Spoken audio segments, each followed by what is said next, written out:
चलने के लिए सरकार में आए हैं, सरकार चलाने के लिए सरकार में नहीं आए। हमारा लक्ष्य देश के अंदर परिवर्तन लाना है।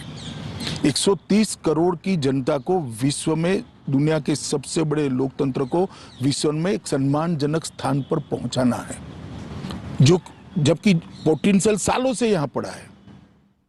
हमारा युवा धन पश्चिम और अमेरिका की ओर न जाता अगर ये फैसले सालों पहले हो गए होते तो,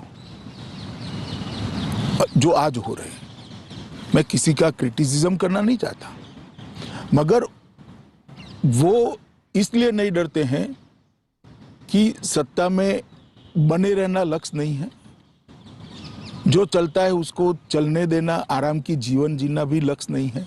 एकमात्र लक्ष्य है भारत प्रथम, इंडिया फर्स्ट।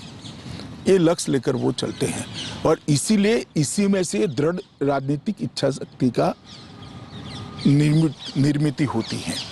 और जब दृढ़ राजनीतिक इच्छा शक्ति के साथ आप एक रास्ता तय कर लेते हो कि मुझे देश को यहाँ पहुँचाना है, तो हर क्षेत्र के अंदर आप फैसले देखिए। नोटबंदी का फैसला और कोई ले ही नहीं सकता, मैं आपको बताता हूँ। इतना बड़ा फैसला उन्होंने लिया और हमारी टीका करने वाले जो करेंगे वो करेंगे, मगर मैं बताता हूँ इससे देश के अर्थतंत्र के माहौल में बहुत बड़ा परिवर्तन आया कि नहीं, ये सरकार का व्हील है, काला धन नहीं चलेगा। कई बार व्हील का परिचय कराना, इच्छा का परिचय कराना भी बड़ी बात होती है।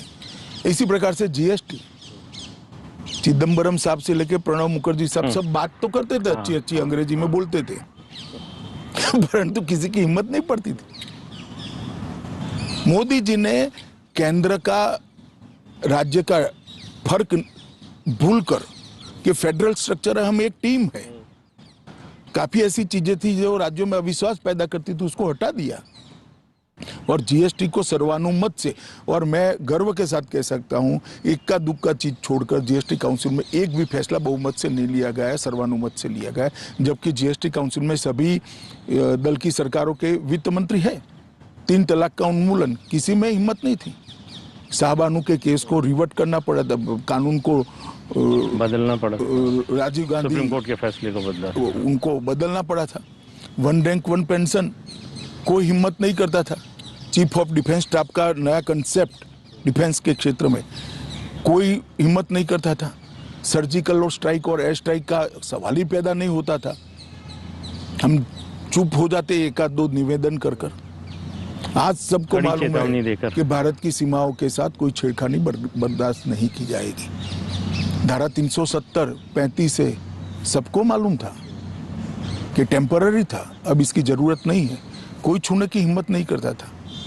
इसी प्रकार से हमारी संस्कृति को लोगों तक पहुंचा, दुनिया तक। योग दिवस कितना बड़ा फैसला है, यूएन जनरल असेंबली ने इसको स्वीकार किया। योग दिवस बहुत बड़ी बात है।